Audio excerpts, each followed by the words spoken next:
Hello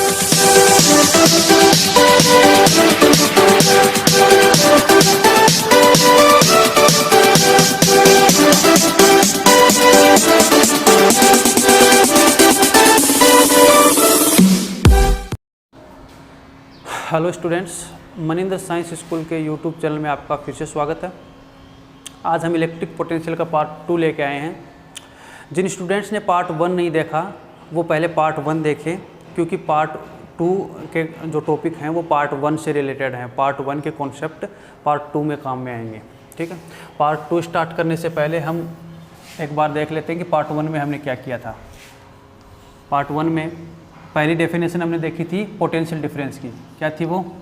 potential difference between 2 points is equal to external force के द्वारा work done upon test charge. तो इसकी definition क्या बनेगी? Potential difference between 2 points is equal to work done by external force to bring a unit positive test charge from initial point to final point without changing its kinetic energy. ये definition देखी थी हमने electric potential difference की। दूसरा देखा था electric potential at a point, मतलब किसी भी चार्ज पार्टिकल के या स्टैटिक चार्ज के इलेक्ट्रिक फील्ड के अंदर किसी एक पॉइंट पे अगर पोटेंशियल निकालना है तो वो कैसे निकालेंगे। तो इसमें कॉन्सेप्ट काम में आया था पॉइंट एट इनफाइनाइट का, मतलब ए को हम इनफाइनाइट पे लेके गए थे और इनफाइनाइट पे पोटेंशियल 0 माना जाता है। कितना माना जाता है? 0। तो अगर यहाँ इसको 0 करेंगे तो क्या बनेगा? ये एक्सप्रेशन बनेगी WB equal to work done by external force upon Q naught. तो इस क्या डेफिनेशन बनी? Potential at a point is equal to work done by external force to bring a unit positive test charge from infinite to that point without changing its kinetic energy. 2 topic ये देखे थे। तीसरा था potential at a point, एक point पे potential due to a point charge. एक point charge की वजह से किसी एक पॉइंट पे पोटेंशियल निकालना है तो वो कैसे निकालेंगे। तो पॉजिटिव चार्ज के लिए जो निकला था वो निकला था V equal to K Q upon are. Are वो डिस्टेंस है जो पॉइंट चार्ज से जिस पॉइंट पे हमें पोटेंशियल निकालना है उन दोनों के बीच की डिस्टेंस है। और नेगेटिव चार्ज के लिए क्या निकला था? माइनस के क्यू अपॉन आर। और ग्राफ क्या बनेगा पोटेंशियल और डिस्टेंस का? ऐसा, मतलब पोटेंशियल जो है वो डिस्टेंस के इन्वर्सली प्रोपोर्शनल है। जैसे जैसे पॉइंट चार्ज से डिस्टेंस बढ़ेगी वैसे वैसे उसका पोटेंशियल कम होता जाएगा। ठीक है, आज हम स्टार्ट करने जा रहे हैं अपना पहला टॉपिक आज का, potential due to group of charges. मतलब बहुत सारे चार्जेस रखे हुए हों, उनकी वजह से किसी एक पॉइंट पे अगर पोटेंशियल निकालना हो तो वो कैसे निकलेगा। जैसे लेट अस कंसीडर एक चार्ज है Q1, एक चार्ज है Q2, एक चार्ज है Q3, एक चार्ज है Qn।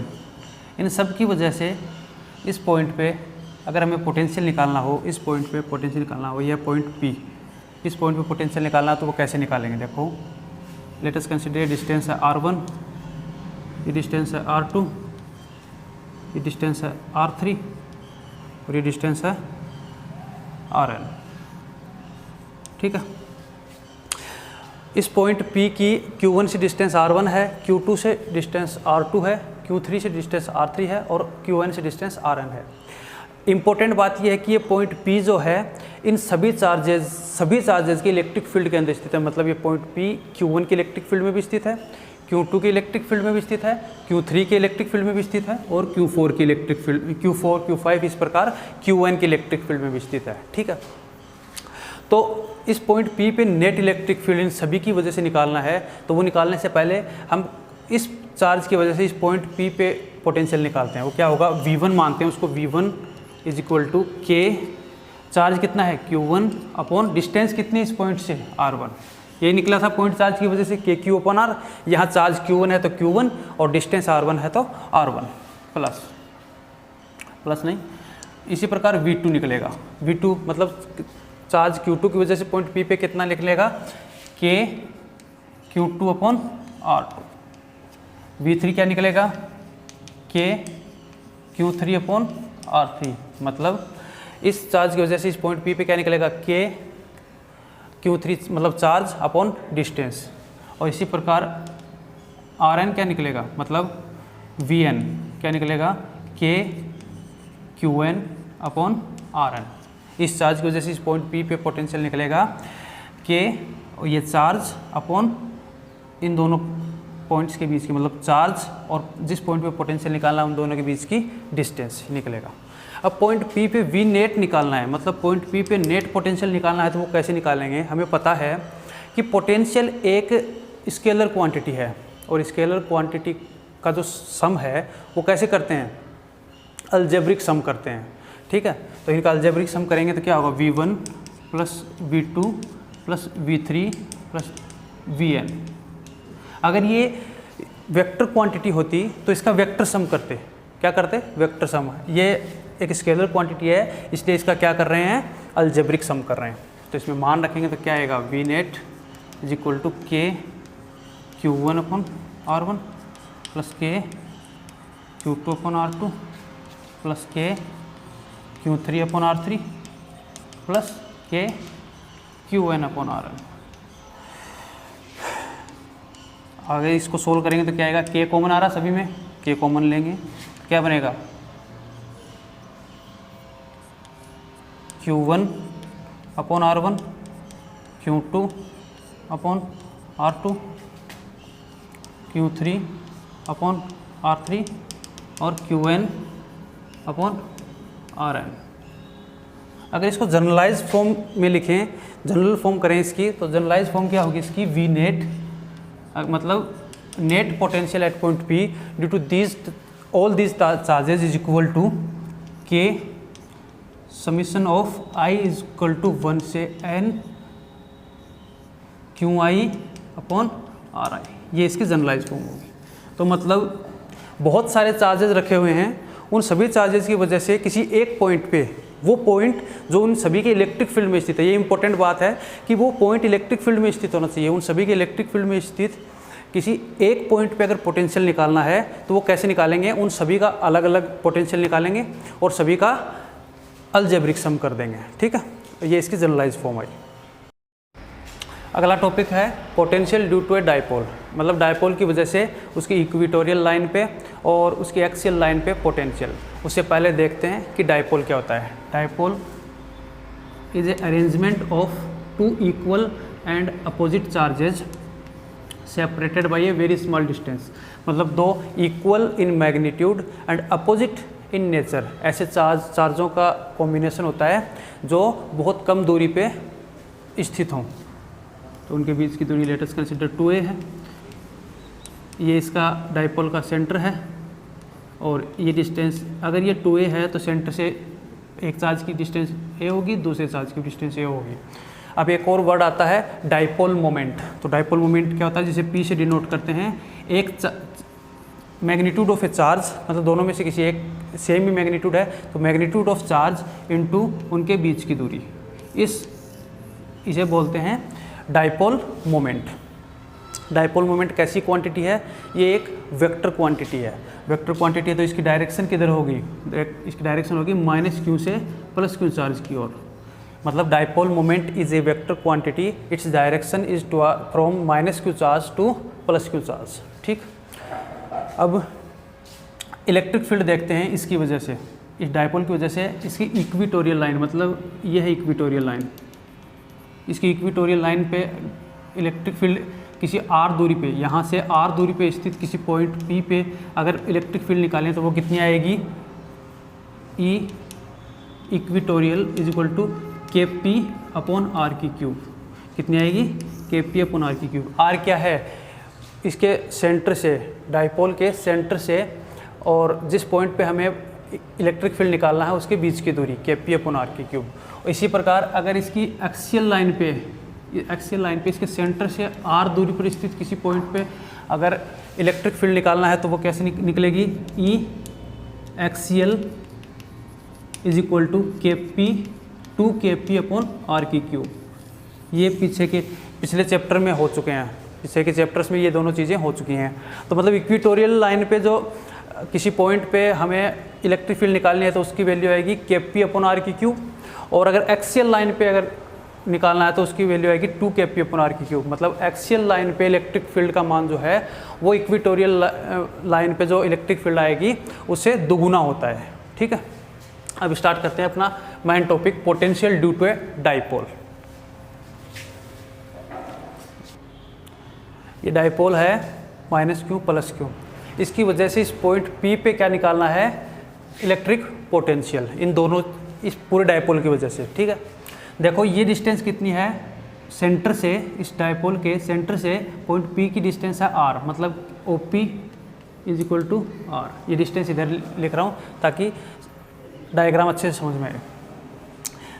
ये डिस्टेंस कितनी है, ये चार्ज A पे रखा है, ये B पे रखा है, तो AP कितनी है, AP है r1, BP कितनी है r2। अब देखो अगर AB कितनी है, लेट्स AB इज़ 2A है, तो AO और OB कितनी होंगी, AO = OB = A होगी। ये सारी लेंथ हैं जो इसमें काम में आई हैं। ठीक है, अब क्या करना है, इस पॉइंट P पे इस डाइपोल की वजह से इलेक्ट्रिक पोटेंशियल निकालना है। तो क्या करेंगे, इस चार्ज, ये भी एक पॉइंट चार्ज है, ये भी एक पॉइंट चार्ज है, इन दोनों चार्जेस की वजह से अलग अलग पोटेंशियल निकालेंगे और उसको जोड़ देंगे। पिछले टॉपिक में हमने क्या किया था, जितने भी चार्जेस दे रखे हों सिस्टम में, उन सभी की वजह से अगर किसी एक पॉइंट पे पोटेंशियल निकालना है तो कैसे निकालेंगे, सभी के वजह से अलग अलग पोटेंशियल निकालेंगे और उन सभी का अलजेब्रिक सम कर देंगे। तो इसकी वजह से इस पे यहाँ पे पोटेंशियल निकालेंगे, इसकी वजह से यहाँ पे पोटेंशियल निकालेंगे और इन दोनों को आपस में जोड़ देंगे। जो मान आएगा जोड़ने के बाद वो P पे नेट पोटेंशियल आएगा इन दोनों चार्जेस की वजह से, मतलब इस डाइपोल की वजह से।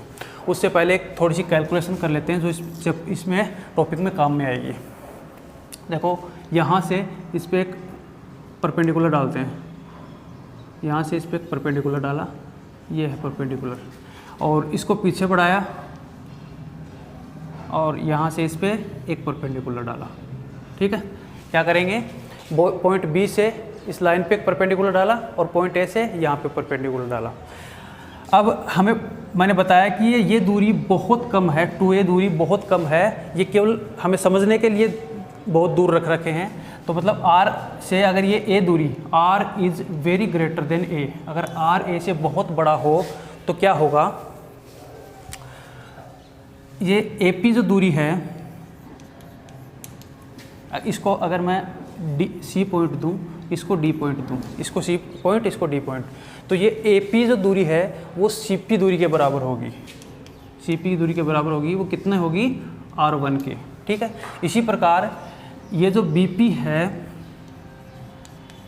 ये किसके बराबर होगी, DP के, कितनी होगी, R2।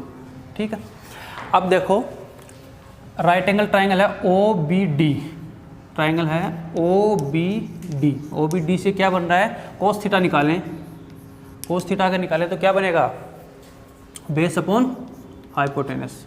बेस कितना इसका, देखो ये है इसका बेस OD अपॉन हाइपोटेनस क्या है, OB, तो OB कितना है, A, तो OD का मान कितना आया, OD = A cos थीटा। ठीक है, इसी प्रकार अगर इस वाले ट्राइंगल से देखेंगे तो क्या निकलेगा, OC = A cos theta.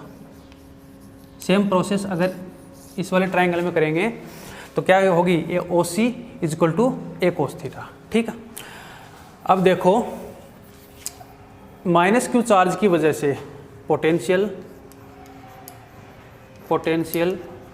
Eight P due to -q charge की वजह से पॉइंट P पे पोटेंशियल कितना होगा, हमें पता है कि माइनस चार्ज की वजह से कितना होता है, V1 मानेंगे, V1 = -KQ/R1, इक्वेशन नंबर 1। क्या होता है, ये तो आता ही है, Q वो चार्ज और R1 क्या है, उन दोनों के बीच की डिस्टेंस। ठीक है, इसी प्रकार potential at point P due to positive Q charge. Positive Q charge की वजह से पॉइंट पी पे पोटेंशियल कितना आएगा, V2 इज इक्वल टू के, पॉइंट बी पे क्या है, ये प्लस क्यू चार्ज है इसलिए के क्यू अपन आर होगा, के क्यू अपन R2। ठीक है, क्वेश्चन नंबर 2। अब हमने पिछले टॉपिक में क्या देखा था कि नेट पोटेंशियल अगर निकालना हो तो उन दोनों को, उन सभी का सम कर देते हैं। तो सम करेंगे इनका तो क्या बनेगा, V net is equal to K Q upon R1 minus का plus K Q upon R2। ठीक है, आगे सॉल्व करेंगे इसको। V net is equal to K Q common आएगा, के क्यू कॉमन आ रहा है, 1 upon R2 minus 1 upon R1। ठीक है, तो वी नेट क्या बनेगा यहाँ से, V net is equal to K Q R1 R1 minus R2। ठीक है, ये इक्वेशन बनी वी नेट की, इक्वेशन नंबर 3 क्या बनी, V net is equal to K Q R1 minus R2 upon R1 R2। अब हमें क्या निकालना है, R1 माइनस R2 और R1 R2, ये दो मान निकालने हैं और वो इस एक्सप्रेशन में रखेंगे तो हमें क्या मिल जाएगा, पॉइंट P पे इस डायपोल की वजह से नेट पोटेंशियल मिल जाएगा। अब देखो, since R is very greater than A, R का मान A से बहुत बड़ा है तो क्या होगा, CP को क्या लिख सकते हैं, CP is equal to OC plus OP।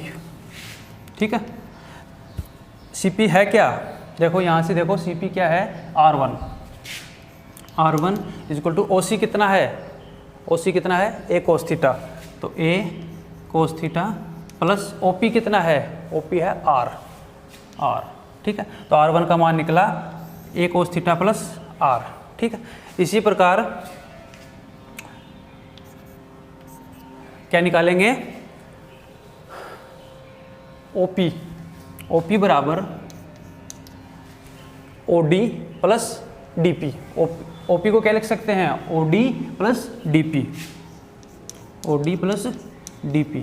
अब देखो OP कितना है, OP R है, बराबर OD कितना है, OD है A cos थीटा, तो A cos theta plus DP कितना है, DP कितना है R2, देखो DP कितना है R2, तो R2 यहाँ से R2 का मान निकालेंगे तो R2 is equal to R minus A cos theta, R minus A cos theta. देखो R2 एक तरफ रखेंगे तो R minus A cos theta बनेगा। ठीक है, R1 और R2 के मान हमें मिल चुके हैं, उनका क्या करेंगे, देखो निकालना है R1 माइनस R2 और R1 R2, तो R1 माइनस R2 बनाएंगे इससे तो क्या बनेगा, A cos theta plus R, A cos theta plus R minus R plus A cos theta.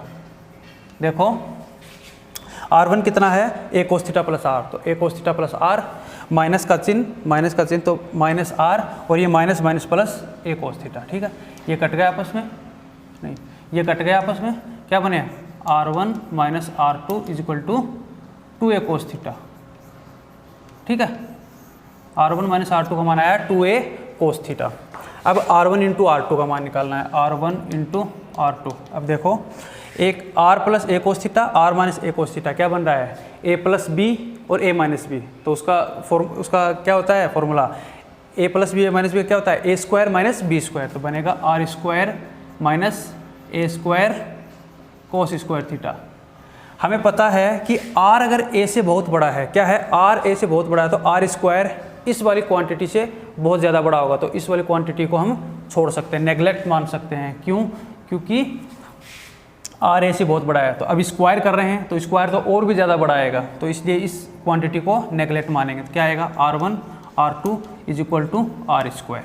ठीक है, हमें क्या मिल गया, R1 माइनस R2 का मान मिला और R1 R2 का मान मिल गया है। अब ये दोनों मान हम इक्वेशन नंबर 3 में रखेंगे तो हमें वी नेट मिलेगा, V net is equal to R1 minus R2 क्या है, K Q into 2A cos theta upon R1 R2 है R स्क्वायर।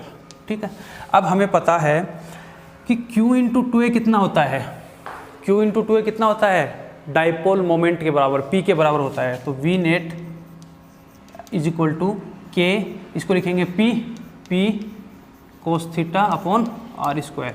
ये एक्सप्रेशन बना किस पॉइंट पे, पॉइंट P पे, किसकी वजह से, इस डाइपोल की वजह से। इसमें हमने क्या किया, देखो माइनस क्यू चार्ज की वजह से पॉइंट P पे पोटेंशियल निकाला, वो आएगा माइनस के क्यू अपन R1। फिर प्लस क्यू चार्ज की वजह से पॉइंट P पे पोटेंशियल निकाला, वो आएगा के क्यू अपन R2। फिर इन दोनों का अलजेब्रिक सम कर दिया। अलजेब्रिक सम करने के बाद ये एक्सप्रेशन आई। इस एक्सप्रेशन में R1 माइनस R2 है और R1 R2 है। इन दोनों का मान निकालने के लिए ये प्रोसीजर फॉलो किया। उसके बाद इन दोनों का मान निकाला। इन दोनों का मान निकाल के किस में रखा, इस इक्वेशन नंबर 3 में, R1 माइनस R2, तो R1 माइनस R2 का मान रखा, और R1 R2, तो R1 R2 का मान यहाँ रखा। 2a cos थीटा यहाँ रखा, R स्क्वायर यहाँ रखा, तो K Q 2a cos theta upon R square. देखो Q इंटू 2 होता है डाइपोल मोमेंट, तो डाइपोल इसकी जगह P रख दिया, तो KP cos theta upon R square. ठीक है, तो पॉइंट P पे नेट पोटेंशियल कितना निकला, V net is equal to KP cos theta upon R, ये निकला। ठीक है, अब है स्पेशल केसेस। केस फर्स्ट क्या है, theta is equal to when theta is equal to 0 degree. देखो sorry, R square, V net is equal to KP cos theta upon R square. When theta is equal to 0 degree, मतलब angle 0 degree हो, किस किस के बीच में, इस line के और डाइपोल के बीच में कितने डिग्री का एंगल हो, 0 डिग्री। मतलब ये वाला पॉइंट जो है, इस पॉइंट यहाँ हो, मतलब इसकी इक्विटोरियल लाइन पे हो। कहाँ पे हो, इक्विटोरियल लाइन। तो क्या होगा, ये V net is equal to KP cos 0 degree upon R square. तो क्या बनेगा, V net is equal to cos 0 का मान कितना होता है, 1, तो KP अपॉन R स्क्वायर। मतलब इक्विटोरियल लाइन पे अगर पोटेंशियल निकालेंगे तो उसकी वैल्यू आएगी KP अपॉन R स्क्वायर। अब देखते हैं इसकी इक्विटोरियल नहीं, सॉरी एक्सियल लाइन पे, यह है एक्सियल लाइन के लिए।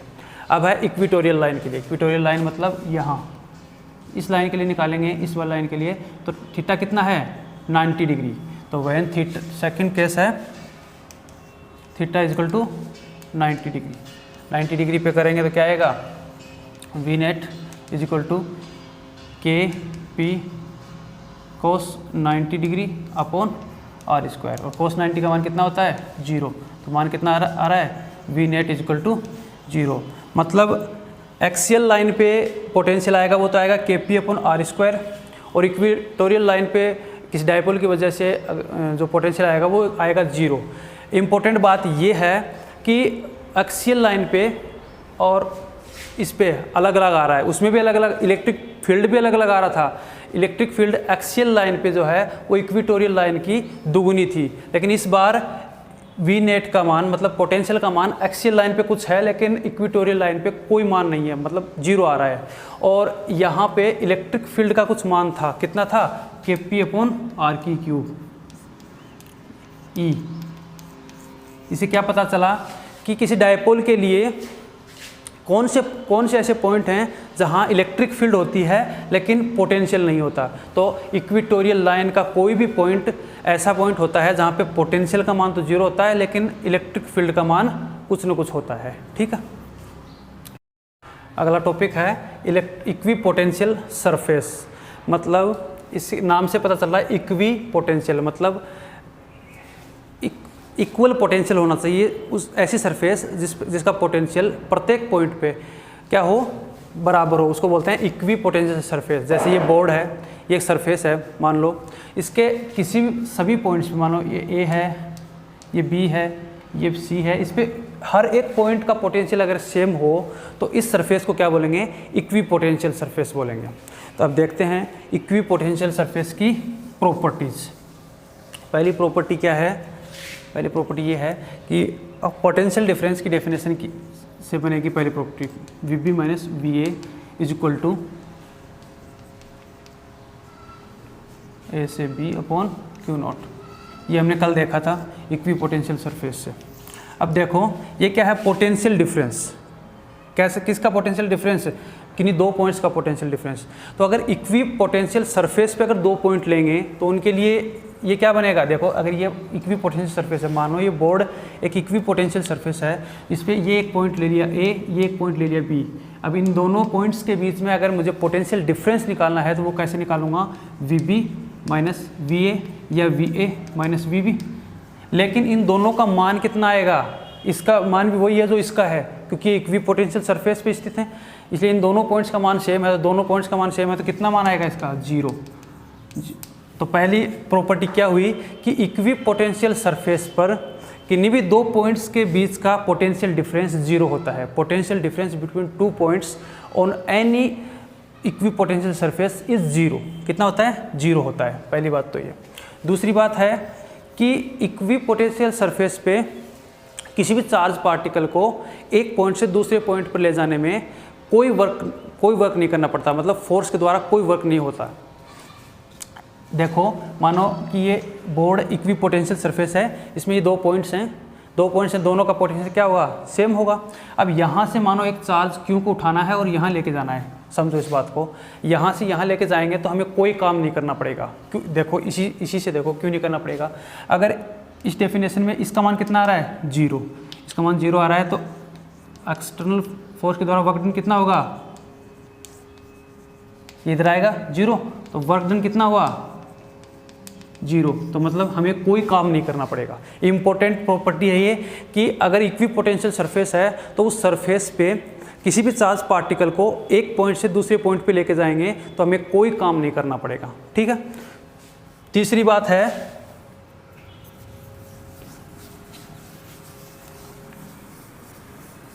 कि इलेक्ट्रिक फील्ड लाइंस जो हैं, तीसरी बात क्या है, इलेक्ट्रिक फील्ड लाइंस जो हैं वो इक्वी पोटेंशियल सरफेस के परपेंडिकुलर होती हैं। जैसे मानो कि ये इक्वी पोटेंशियल सरफेस है तो इलेक्ट्रिक फील्ड लाइंस इसके परपेंडिकुलर जाएंगी। कैसे जाएंगी, परपेंडिकुलर। फॉर एग्जांपल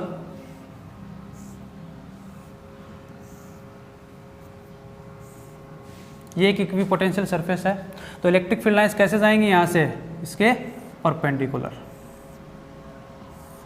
इसके परपेंडिकुलर जाएंगे, सरफेस के परपेंडिकुलर, ठीक है। अब ये एक और प्लेट है, मतलब इक्वी पोटेंशियल सरफेस है, इसके भी परपेंडिकुलर जाएंगी। और let us consider one more equi potential surface, ठीक है। तो सारी की सारी इलेक्ट्रिक फील्ड लाइंस इन सभी के परपेंडिकुलरली जाएंगी। ये क्या है, इलेक्ट्रिक फील्ड है, ठीक है। ये इक्वी पोटेंशियल सरफेस है, A है, ये B है, ये C है।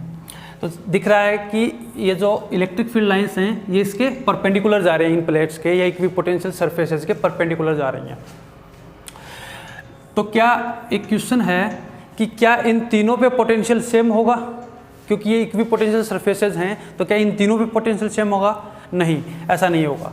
इस पूरी पे पोटेंशियल सेम होगा, ये सही बात है, इस पूरी पे भी पोटेंशियल सेम होगा, इस पूरी पे भी पोटेंशियल सेम होगा, लेकिन इन दोनों का पोटेंशियल आपस में बराबर नहीं होगा। इसका पोटेंशियल अगर V1 है, इसका V2 है, V3 है, तो V1 बराबर V2 नहीं होगा, V2 बराबर V3 नहीं होगा और V1 बराबर V3 नहीं होगा। अब क्यों नहीं होगा, क्योंकि देखो यहाँ कोई पॉजिटिव चार्ज होगा जिसकी वजह से ये इलेक्ट्रिक फील्ड लाइंस आ रही हैं। हमें पता है कि पॉजिटिव चार्ज से इलेक्ट्रिक फील्ड लाइंस बाहर की तरफ जाते हुए होती हैं, ठीक है।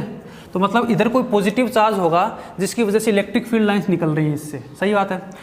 अब देखो हमें पता है कि पोटेंशियल जो है वो इन्वर्सली प्रोपोर्शनल होता है डिस्टेंस कहाँ की डिस्टेंस, जहाँ पे हमें पोटेंशियल चाहिए उस पॉइंट से और चार्ज के बीच की डिस्टेंस। तो देखो ये चार्ज यहाँ रखा है मान लो, तो इन दोनों के बीच की डिस्टेंस ये है, इन दोनों के बीच की डिस्टेंस ज़्यादा है और इसकी और इसकी बीच की डिस्टेंस ज़्यादा है। तो मतलब चार्ज से इन तीनों सरफेसेज की दूरी बढ़ती जा रही है और अगर दूरी बढ़ेगी तो पोटेंशियल कम होगा। मतलब इस सरफेस का पोटेंशियल सबसे ज़्यादा होगा, फिर इसका, मतलब सबसे कम पोटेंशियल की जो सरफेस होगी वो ये होगी। हालांकि ये तीनों इक्वी पोटेंशियल सरफेसेज हैं, ये सही बात है, लेकिन इन तीनों का आपस में पोटेंशियल बराबर नहीं होगा। V1 ज़्यादा होगा V2 से और V2 ज़्यादा होगा V3 से, मतलब V3 सबसे कम होगा और V1 सबसे ज़्यादा होगा, ठीक है। एक और एग्जांपल देखते हैं। अगला एग्जांपल है, इस पॉइंट चार्ज की वजह से हमें इक्वी पोटेंशियल सरफेस निकालनी है। तो let us consider a sphere of radius r1, radius r2 and radius r3। देखो एक पॉइंट चार्ज है, उसके बाहर r1 रेडियस का एक स्फीयर देखते हैं। तो इस स्फीयर पे, पहले वाले स्फीयर पे 1, 2, 3 और 4 पॉइंट कंसीडर करते हैं, नंबर 1, 2, 3 एंड 4। देखो इस पॉइंट पे इस चार्ज की वजह से पोटेंशियल कितना होगा, k पॉइंट v एट 1 क्या होगा, k q अपॉन r1, क्योंकि k तो कांस्टेंट है, q वो चार्ज है और यहाँ से यहाँ की डिस्टेंस कितनी है, r1 है। यहाँ पे 2 पे देखेंगे तो v2 कितना निकलेगा, k q अपॉन r1, क्योंकि 2 भी कहाँ पे है, r1 दूरी पे है, 3 भी r1 पे है, 4 भी r1 पे, तो v3 बराबर v4 बराबर के क्यू अपॉन r1। मतलब r1 जो रेडियस का स्फीयर है, उस स्फीयर के किसी भी पॉइंट पे हम पोटेंशियल देख लें इस चार्ज की वजह से, तो कितना आ रहा है, के क्यू अपॉन r1। तो मतलब ये r1 रेडियस का जो स्फीयर है, ये इस चार्ज के लिए एक इक्वी पोटेंशियल सरफेस है। बिल्कुल सही बात है। इसी प्रकार r2 रेडियस, ये r1 है, ये r2 है। r2 रेडियस के स्फीयर के लिए बात करें तो r2 रेडियस के स्फीयर पे भी अगर 4-5 पॉइंट कंसीडर करेंगे तो उन सभी पॉइंट्स पे पोटेंशियल का मान के क्यू अपॉन r2 आएगा, सभी पे, यहाँ भी, यहाँ भी, यहाँ भी, यहाँ भी, हर एक पॉइंट पे पोटेंशियल का मान के क्यू अपॉन r2 आएगा। मतलब ये भी एक इक्वी पोटेंशियल सरफेस है। और r3 वाले रेडियस के लिए करेंगे, r3 रेडियस वाले स्फीयर के लिए करेंगे तो वो भी एक इक्वी पोटेंशियल सरफेस होगी जिसका पोटेंशियल का मान के क्यू अपॉन r3 आएगा। तो मतलब पहले वाला स्फीयर, दूसरा स्फीयर और तीसरा स्फीयर, तीनों के तीनों क्या हैं, इस पॉइंट चार्ज के लिए इक्वी पोटेंशियल सरफेसेज हैं। लेकिन इन तीनों का पोटेंशियल अलग अलग होगा। क्यों? क्योंकि देखो पोटेंशियल डिस्टेंस के इन्वर्सली प्रोपोर्शनल है, और डिस्टेंस के इन्वर्सली प्रोपोर्शनल है तो जैसे जैसे डिस्टेंस बढ़ेगी पोटेंशियल कम होता जाएगा।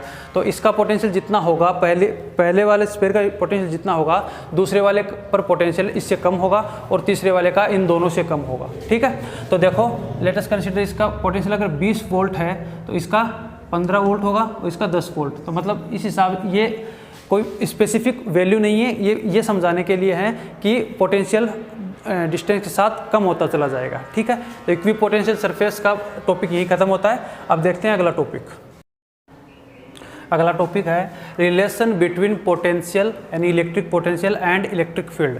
मतलब इलेक्ट्रिक फील्ड और इलेक्ट्रिक पोटेंशियल में रिलेशन। देखो इलेक्ट्रिक फील्ड क्या होती है, E equal to F upon Q, ये होती है। और पोटेंशियल क्या होता है, V equal to W upon Q, हमने देखा।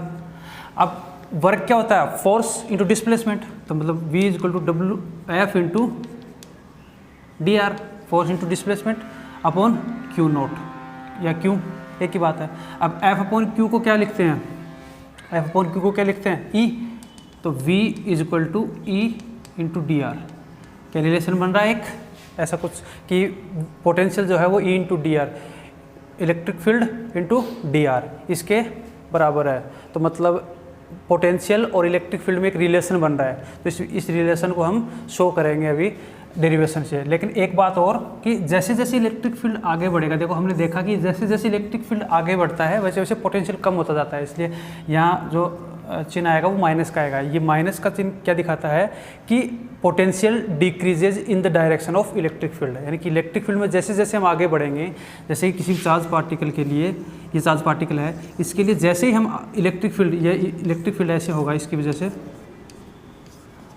ऐसे इलेक्ट्रिक फील्ड होगा, तो जैसे जैसे हम आगे बढ़ेंगे, जैसे जैसे आर का मान बढ़ेगा वैसे वैसे पोटेंशियल कम होगा। तो ये माइनस का चिन्ह क्या दिखाता है कि potential always decreases in the direction of electric field.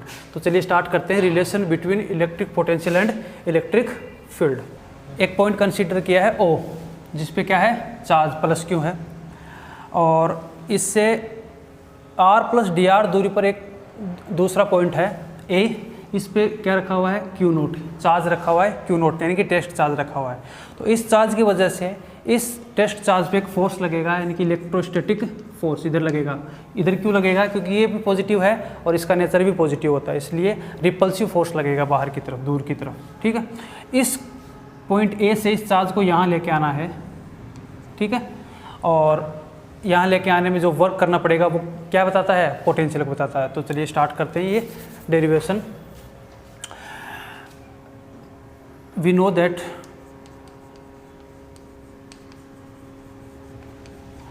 इस चार्ज पे लगने वाला फोर्स कितना होगा, F बराबर क्यू ही होगा कि नहीं होगा, बताओ मेरे को। इक्वेशन नंबर 1, इस चार्ज पे लगने वाला जो फोर्स होगा वो F बराबर क्यू नॉट ई होगा, इक्वेशन नंबर 1। अब आगे देखते हैं कि इस चार्ज को यहाँ से यहाँ उठा के लेके आने में किया गया कार्य, वर्क डन कितना होगा, वर्क डन कितना होगा, dW is equal to F into F electrostatic dot dr vector. एक और बात देखो कि इस चार्ज से हम जैसे जैसे आगे बढ़ेंगे वैसे वैसे पोटेंशियल का मान कम होता जाएगा, मतलब इस पॉइंट पे पोटेंशियल ज़्यादा है और इस पॉइंट पे पोटेंशियल कम होगा। सही बात है, क्योंकि ये पॉइंट इस चार्ज के पास में है इसकी बजाय, इसकी तुलना में। तो लेट अस कंसीडर इसका पोटेंशियल V है, कितना है V, तो इसका पोटेंशियल कितना होगा V प्लस dV, इससे थोड़ा ज़्यादा होगा इस पॉइंट का पोटेंशियल, इससे ज़्यादा। अगर इसका V है तो इसका V प्लस dV मानते हैं, ठीक है।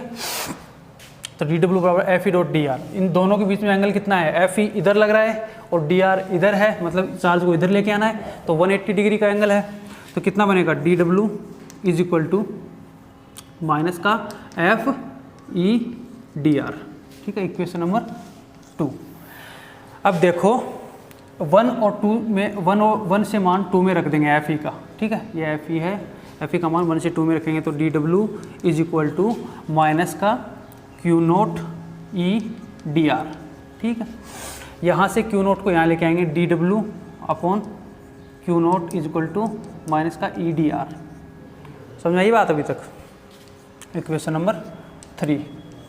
अब पोटेंशियल डिफरेंस की डेफिनेशन क्या बताती है कि V at B minus V at A, यानी कि B पे पोटेंशियल माइनस A पे potential is equal to work done by external force upon या dW। इसमें इसको यहाँ से यहाँ लाने में dW वर्क करना पड़ा, तो dW अपॉन Q नोट, ठीक है। अब B का पोटेंशियल कितना है, V प्लस dV। देखो B का पोटेंशियल है, उसका मान रखेंगे V प्लस dV और माइनस का चिन्ह माइनस, VA का कितना है, पोटेंशियल एट A कितना है, V है, तो ये आएगा V बराबर dW अपॉन Q नोट, ठीक है। V से V कटेगा तो dV कितना होगा, बराबर dW अपॉन Q नोट, ठीक है। dV का मान आ रहा है dW upon Q note, equation number 4। तो इक्वेशन 3 और 4 से क्या मिलेगा हमें, dW अपॉन Q नोट को क्या लिख सकते हैं, dV। तो dV is equal to minus का E dot dr, E dot नहीं गुणा E dr, ठीक है। अब यहाँ से और आगे सोल्व करें इसको, तो E को लिखेंगे E is equal to minus का dV बाई dr, और अगर इसको वेक्टर फॉर्म में लिखेंगे तो E vector is equal to minus का dV by dr into r cap, ठीक है। अब देखो वी नो यहाँ r क्या है, r पोजीशन वेक्टर है, r is equal to x i cap plus y j cap plus z k cap, ठीक है। तो क्या करेंगे, और we know that E vector is equal to E x I cap E y J cap plus E z के cap, ठीक है। तो यहाँ से इसको अगर सोल्व करेंगे तो क्या बनेगा, यहाँ से ई एक्स कितना बनेगा, ई एक्स बनेगा E X is equal to del V by del R, E Y कितना बनेगा डेल वी बाई आर नहीं X, del V by del X, del V by del Y, और ई जेड कितना बनेगा del V by del Z.